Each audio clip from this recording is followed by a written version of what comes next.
Who remembers in the beginning of the pandemic when suddenly we stopped having military heroes and firefighters, we went straight to healthcare workers, remember, and paramedics and nurses and doctors, and they did videos, and it was all over the place, right? I mean, you know, in the scrubs, singing and dancing and everything.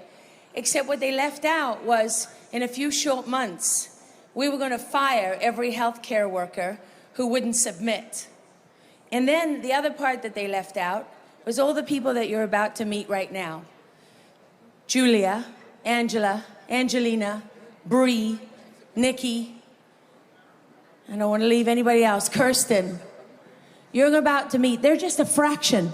These women represent a tiny fraction of the people who have been hurt by the vaccines. These are the people that stood there in the hospitals and in the ER and all over, and they treated people when everyone else was hiding. Behind me are my fellow healthcare workers. These men and women are the ones who stepped up when the pandemic hit. While most of the world isolated at home, we didn't. Like many, I felt the pressure to do my part. Within a week of my second Moderna mRNA vaccine, I was hospitalized, intubated 5 different times. I had a feeding tube, a hole placed in my throat so I could breathe, a hole in my lower abdomen to be able to urinate, life-flighted 5 different times, 2 different states, spent over 100 days in the hospital.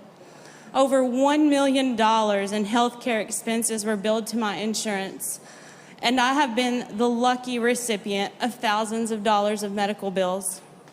When I look in the mirror, I don't recognize the woman I see.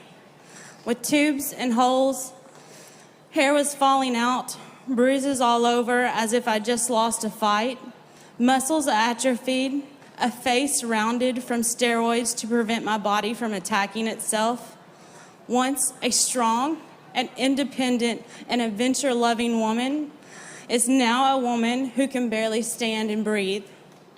I've worked my entire life to get to where I was, financially stable and in a job I loved. But one shot changed it all. Here's the love of my life, who will now read some of my speech to give me a break.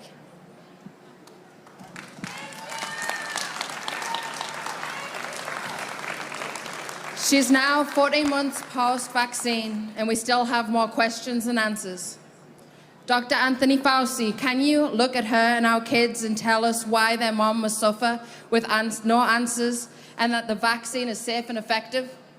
President Biden, why is her life and the lives of those standing behind us not worthy of any help to fund research and compensation programs for the injured? You have abandoned us. Watching my fiance go through this, I realize medical science has been hijacked and is being puppeteered by money, politics, and big pharma. Choice is being replaced by mandates. When we must be bribed or face consequences, that is not choice, it's coercion and tyranny. I've seen the tears of my fiance and heard the stories of others. Death, injury, and suicide from these vaccines, yet we are still ignored. President Biden, Fauci, CDC, FDA, how many more deaths do you have to be responsible for before you start listening and responding? Social media platforms censor us. Media outlets say we share misinformation when we share our stories. We are shamed for the entertainment of others. To everyone listening today, don't be silenced. Your silence is giving them consent. You are not crazy. You are not as rare as this world may make you feel. I challenge you to speak up. With numbers comes strength, and with unified voice, it becomes hard for them not to hear us, hear our cries. The government is not helping us, so we ask you to help us. Just text REACT, that's REACT, to 50155 to donate to the medical fund, and 100% will go to the vaccine injured. Please, every dollar helps. I, Nikki Holland, am vaccine injured, and I promise you, this healthcare worker, this physical therapist, This 38-year-old mom of three, this small-town girl from rural Tennessee, is not giving up. I will not be silenced. I will not be ignored. I will not comply. I will not back down. From Los Angeles, California to Washington, D.C., hear my story and hear our plea.